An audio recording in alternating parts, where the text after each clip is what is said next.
धीर्धेनं श्रवणपटे यतिवरा महावाक्य जनार्दन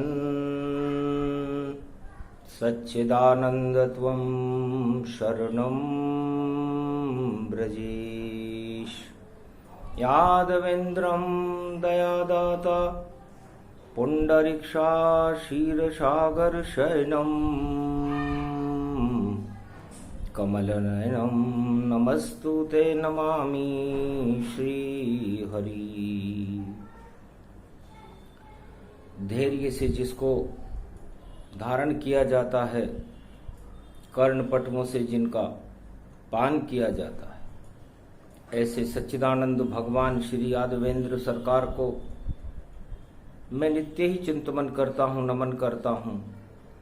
जिनको नमन करने से मंगल आदि मंगल तो हो ही जाते हैं, साथ ही में बहुत बड़ा बल मिलता है मनुष्यों को। बोलो श्री यादवेंद्र सरकार की जय।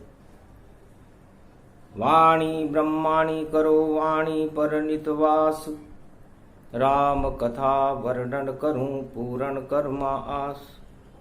ये कुमारी का क्षेत्र है और भोले शिव भगवान, सावन में जो कृपा करे तो हो जाता कल्याण। ये कल्याण वाणी प्रगटाई, शनि प्रदोष कलयुग में आई। त्रयोदशी व्रत जो करत हमेशा, तन नहीं ताके रहत कलेशा। भगवान शंकर उमा जी से कहते हैं कि वाणी ब्रह्माणी करो वाणी पर नितवास, राम कथा वर्णन करूं पूर्ण कर्मा आस। चारों युगों में कैसा भी युग हो,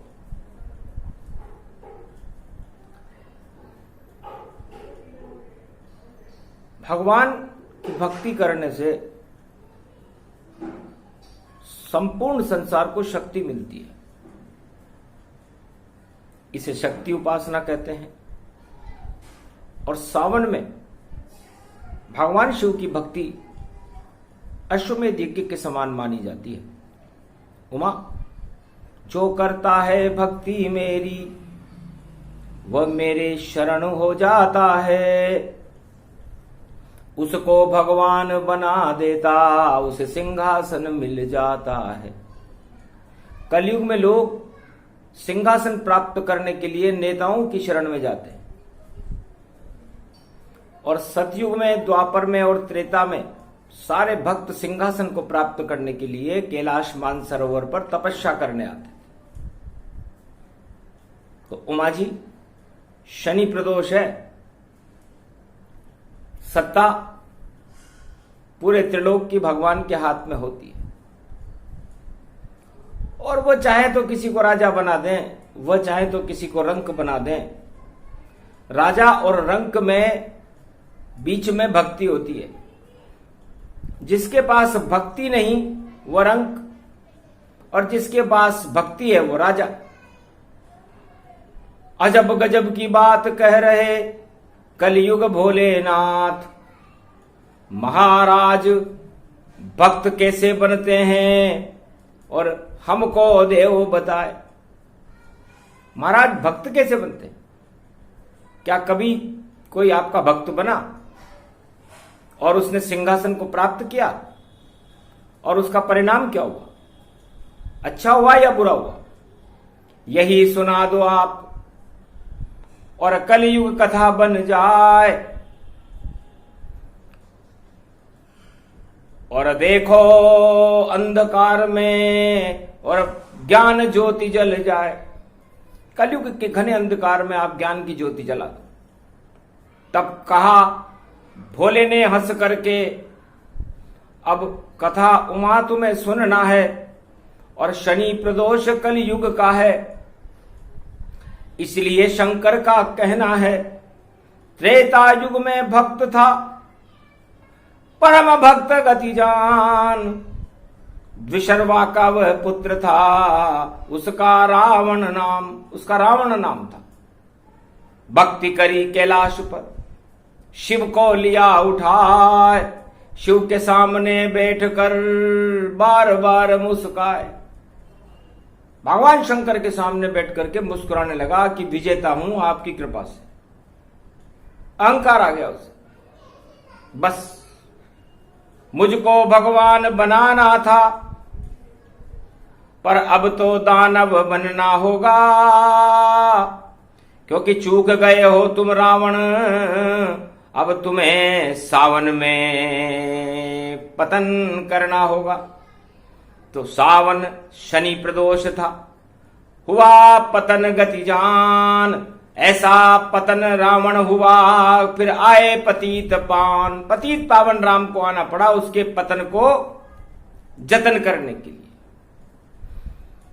क्योंकि भक्ति से मिल जाते हैं भक्तों को भगवान।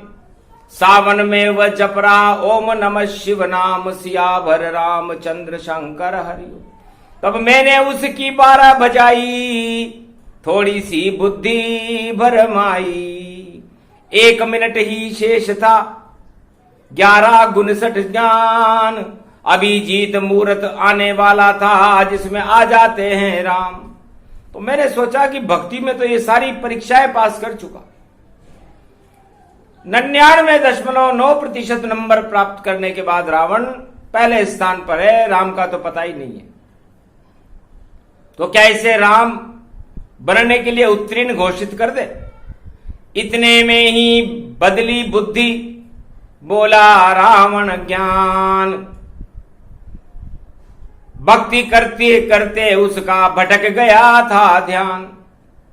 सामने स्वर्ण नगरी दर्शाई, सोने की लंका प्रगटाई।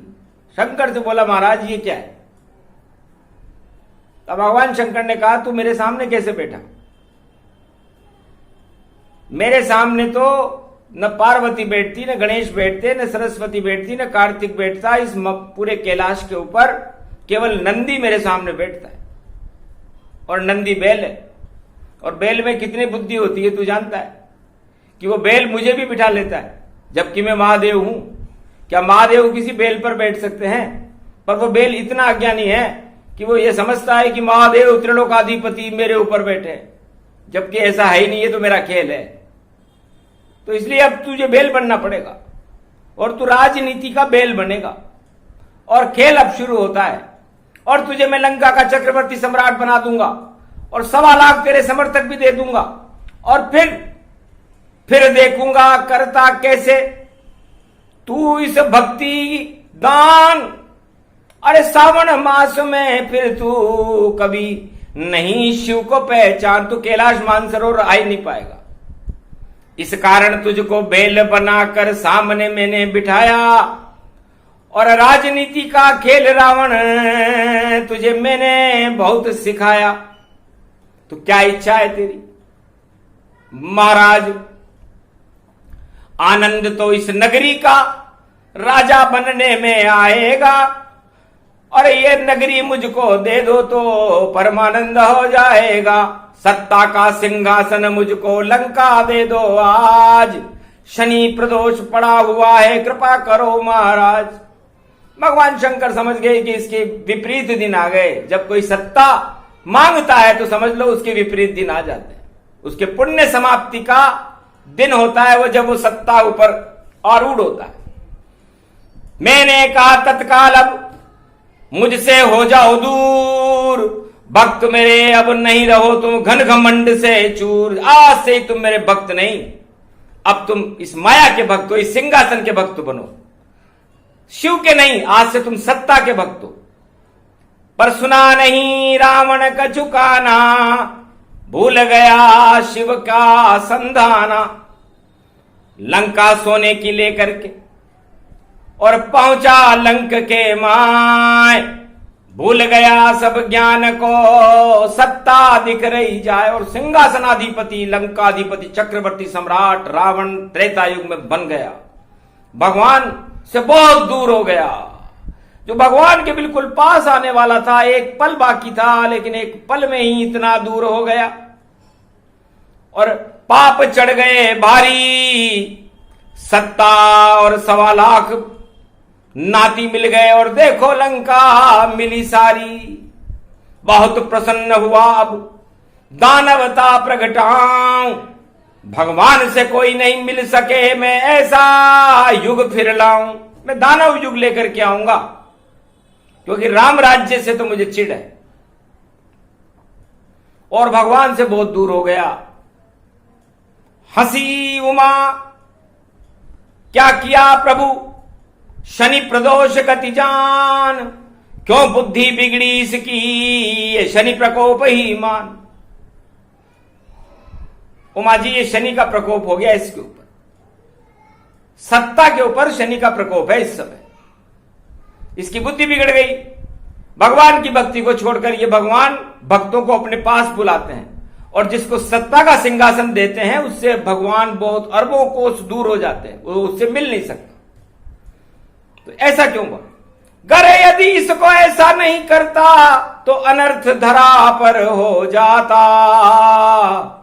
फिर इष्ट देव राम बदल जाते, मेरे दल बदलू में भी हो जाता। मेरा भी दल बदल जाता और बदल जाते यहां राम, रावण फिर बन जाता ईश्वर, फिर शिव जी का क्या काम। मुझे दल बदल करना पड़ता। आज तक चारों युगों में मैंने दल नहीं बदला और मेरे इष्ट देव भगवान बालक राम है।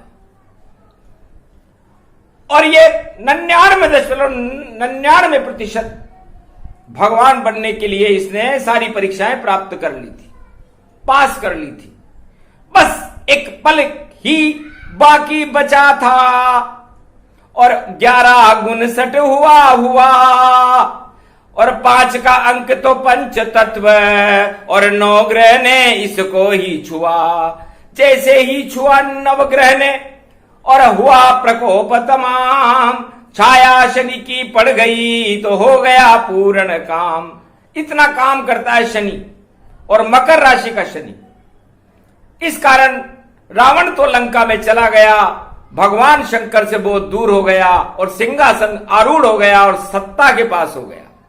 बड़ा खुश, सत्ता ही भगवान है, लंका स्वर्ण दिखाए, मौज और मस्ती करे, दानवाद फैलाए, सिया भर रामचंद्र शंकर हरिओ। तो मार्कंडेय ने पूछा, महाराज आपका सबसे बड़ा भक्त रावण विशर्वा ऋषि का लड़का, ब्रह्मा का कृपा पात्र, शिव का कृपा पात्र, विष्णु का द्वारपाल, विशर्वा का पुलिस्त का नाती, ऐसे व्यक्ति को आपने एक मक्खी की तरह निकाल करके बाहर फेंक दिया खाली सत्ता प्राप्त करने के लिए। इतना छोटा ताज कर दिया आपने और महाराज बड़े हो गए राम, कि हर युग में ही महाराज बड़े और राम बड़े ही रहते हैं, और जो भी सत्ता लेता है वह सारे छोटे रहते हैं। रामचरण में गिरे रहते हैं सारे जगत के ताज, राम बड़े महाराज हैं, चारों युग के महाराज, सिया भर रामचंद्र शंकर।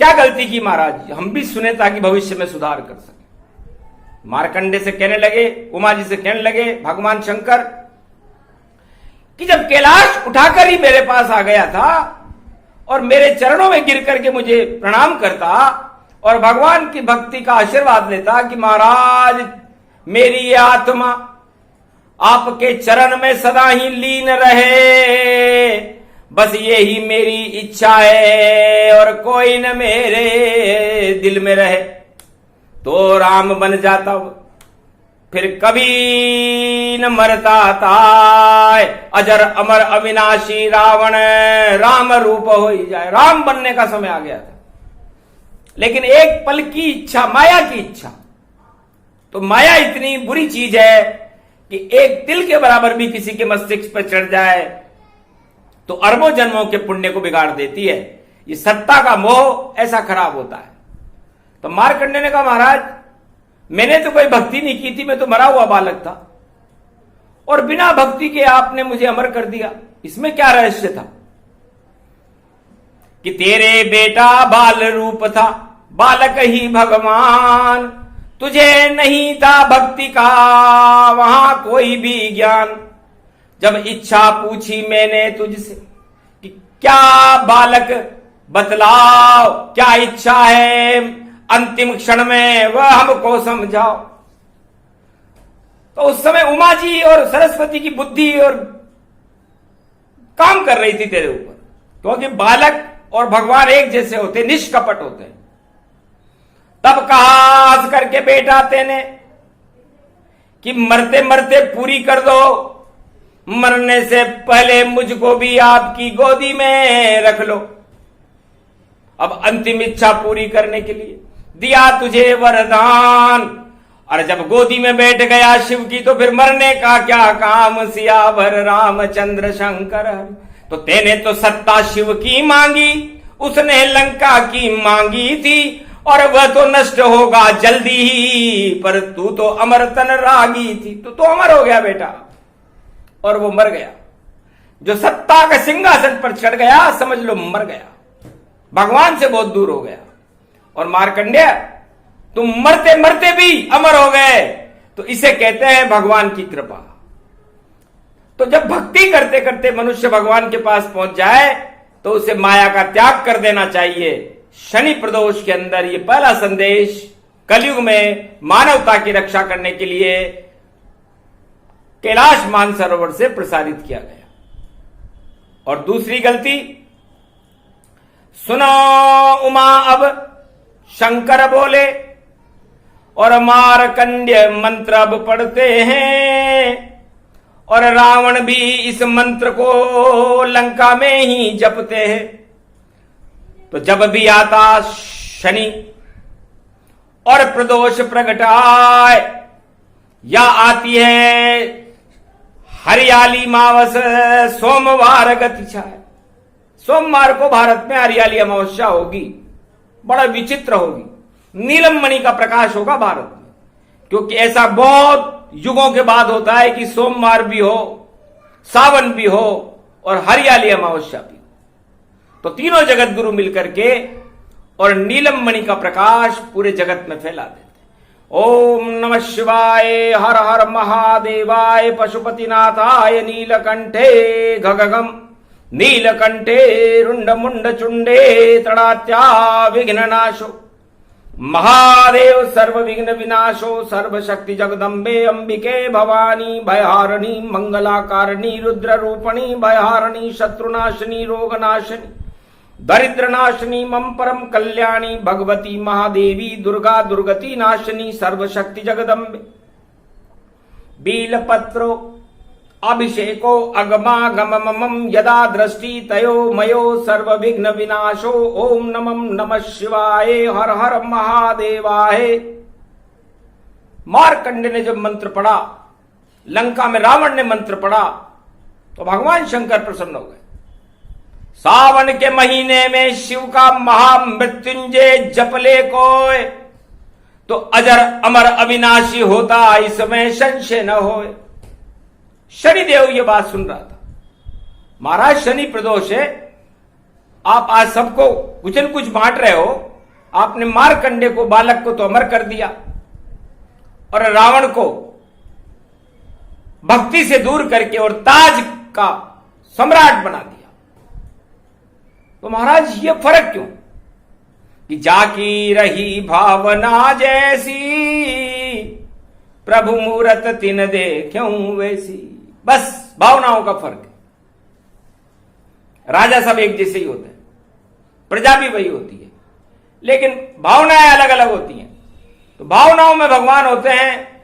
रावण की इच्छा कैलाश उठाने के बाद भगवान से उसका मोह भंग हो गया था और सत्ता के प्रति उसका मोह जागृत हो गया था।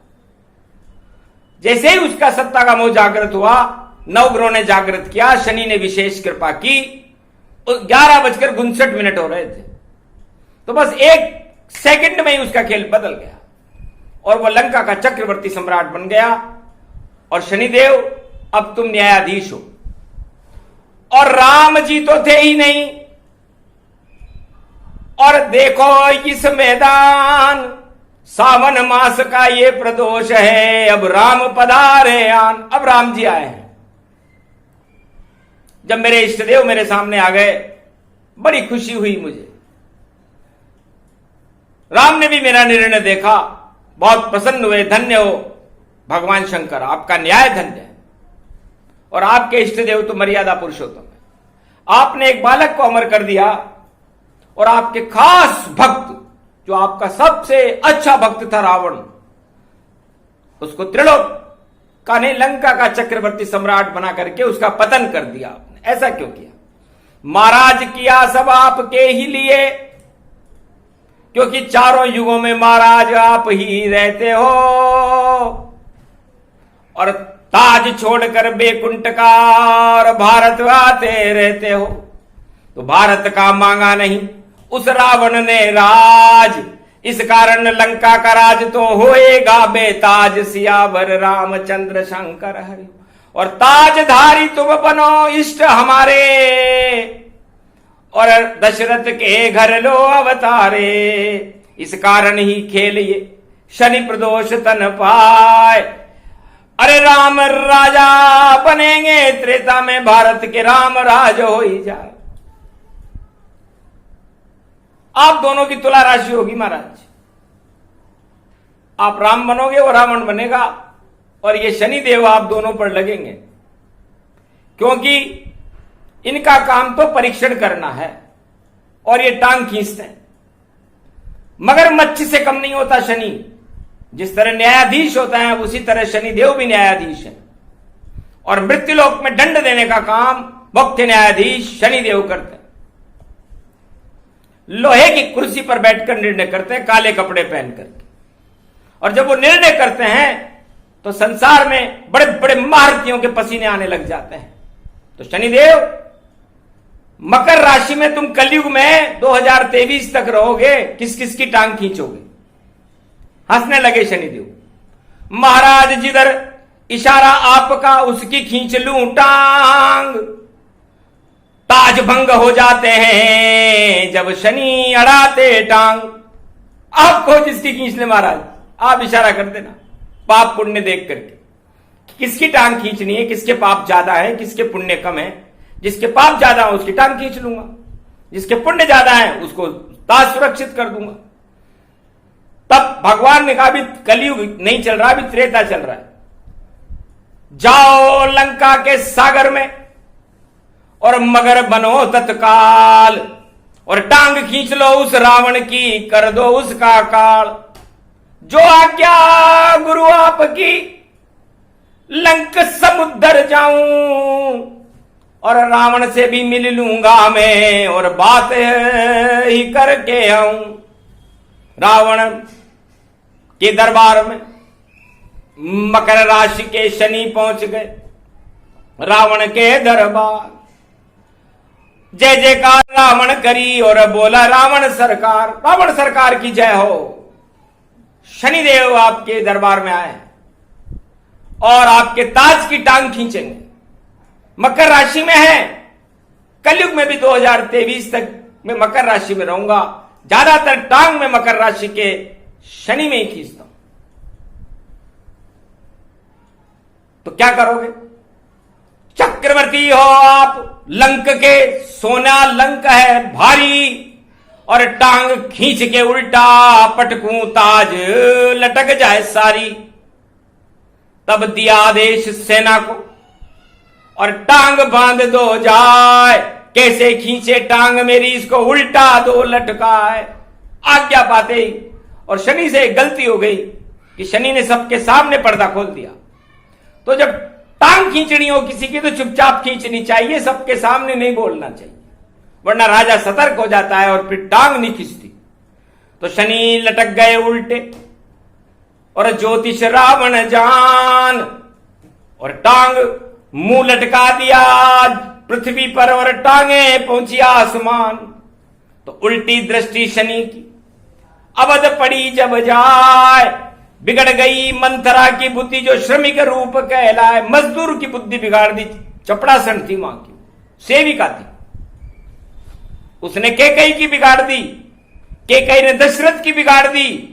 और अवध साढ़ साथी तब बोली, और कैकई मंथरा की बुद्धि डोली। कुमति प्रकट हो गई वहां, सुमति नष्ट हो ही जाए, जब जब परछाई पड़े शनि की तो अवध रूप हिल जाए। अयोध्या का ताज भी हिल गया।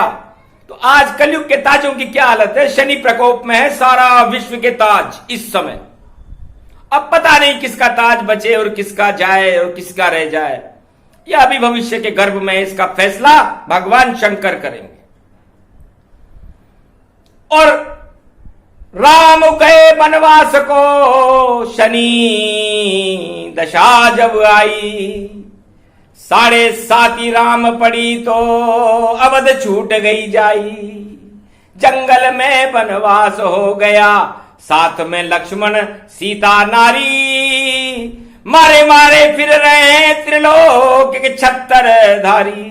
त्रिलोक के छत्रधारी नारायण और शेष नाग और महालक्ष्मी सीता को हमने बिना पगरखियों के जंगल में कंटकले मार्ग पर चलते देखा। ये शनि का प्रकोप था, क्योंकि शनि किसी को छोड़ता नहीं।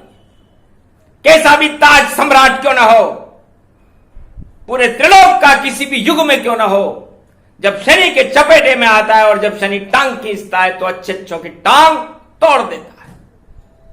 तो वो शनि लंका में उल्टा लटका हुआ था त्रेता में। हनुमान जी भी कैलाश मानसरोवर पर देख रहे थे, महाराज ये क्या किया आपने? आपने तो रावण की टांग खींचने के लिए भेजा था, रावण ने उनकी टांग खींच दी। हनुमान, इसे कहते हैं सत्ता का नशा। टांग खींचने वालों को उल्टा लटका देते। ये सारे संसार को समझ लेना चाहिए कि सत्ता में कितनी ताकत होती है। तो रावण की ताकत भी देखना चाहता था कि वह शनि की कितनी देर को उल्टा लटका सकता है। सुलटा तो मेरा 11वां रुद्र हनुमान तुम जाकर के 1 मिनट में कर दोगे। और जिस दिन रावण के भी तो शनि की 7.5 है, और जिस दिन सीधा होए शनि, लंका झरझर जाए। लंका काली होएगी, ताज रावण गिर जाए। सिया भर रामचंद्र शंकर हरिओम। फिर बचा सके नहीं कोई नर नारी, और 1.25 लाख जिसके परिवार स्वर्ग सिधारी। सारा दल बल खल बल सब ही, और मृत्युलोक में जाए। पातालन में लंका जाए, और शिवजी रहे मुस्काए। तो शनि प्रदोष का प्रभाव कलयुग में, भारत में और पूरे विश्व में भी इस समय छाया हुआ है। अब बचने के लिए क्या करें? तो जब शनि राम पर आया था और रावण पर भी आया था, रावण ने चित्रकूट पंचवटी में संत सम्मेलन बुलाया था और भक्ति करी भारी। वहां पर राज ताज मोह छोड़ सब दाया था, और लगन लगाई ईश्वर से और 14 वर्ष गुजारा था। तो एक ही समर्थ राम राज्य करने वाला राजा भारत में आया, जिसने ताज को भी ठुकरा दिया। युवराज था, जिसकी जवानी भी खिलने वाली थी, सन्यासी हो गया और बड़े बड़े संतों से परामर्श करने लगा। इसलिए नहीं कि ताज कैसे मिले, इसलिए कि राम राज्य भारत में कैसे आए, दानवता भारत की कैसे नष्ट हो, भारत की भुखमरी कैसे नष्ट हो, भारत विश्व का जगत गुरु कैसे बने, भारत की प्रजा का कल्याण कैसे हो, और आतंकवाद और दानवतावाद को नामो निशान इस विश्व से कैसे मिटाया जाए। इस विचार विमर्श में वो राजा, वो बालक अपनी स्त्री और अपने भाई के साथ जंगल जंगल घूम रहा था। कितनी शक्ति थी उसमें, कितना उसका साहस, और शनि से भी वो नहीं डरा। और देखो लगता पारस, तो लोहे से वो नहीं डरा। वह पारस का रूप, शनि देव तो लोहे थे और उल्टे लंक स्वरूप।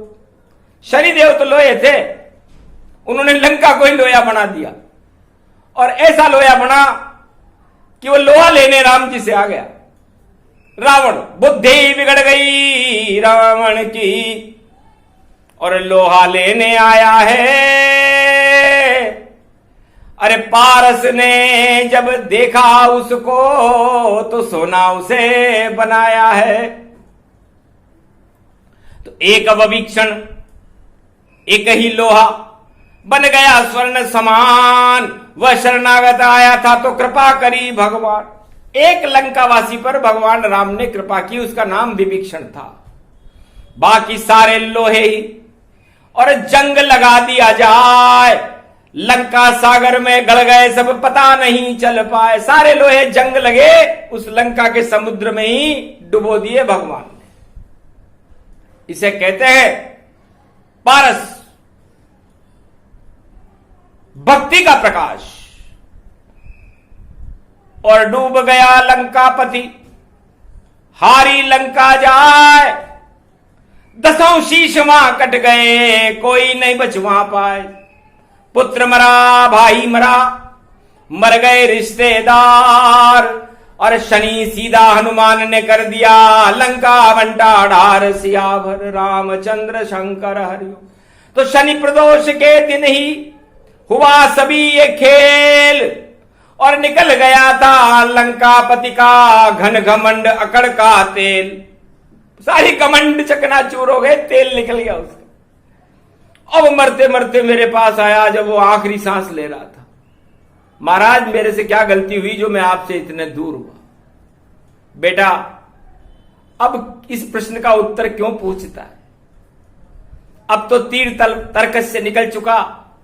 तेने लंका का ताज और इस लंका की सत्ता मांगी ही क्यों? तुझे तो मैं राम बना रहा था। अब जाकी रही भावना जैसी, प्रभु मूरत तिन देखे वैसी। तू भक्ति करते करते भगवान की भावना को ही भूल गया और इस सत्ता के खेल में फंस गया। उस कारण तेरा पतन तू अपनी आंखों से देख।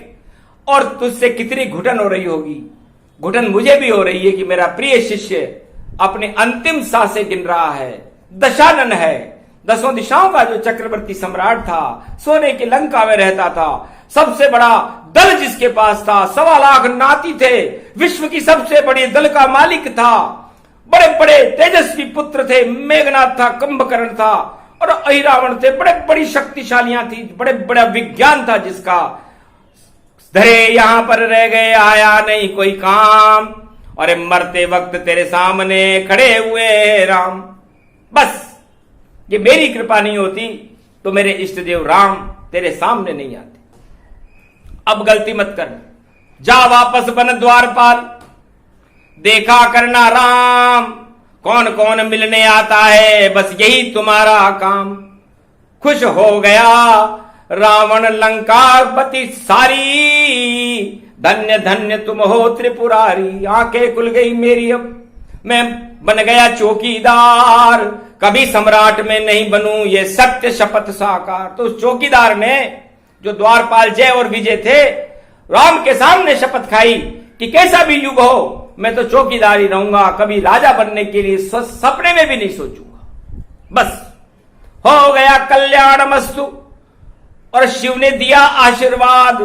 अरे राम ने सुन ली रावण तेरी मरते मरते फरियाद, सदा बने तू द्वारपाल और बनना चौकीदार, गेट खोलते रहना बैकुंठ के यही तुम्हारी हार।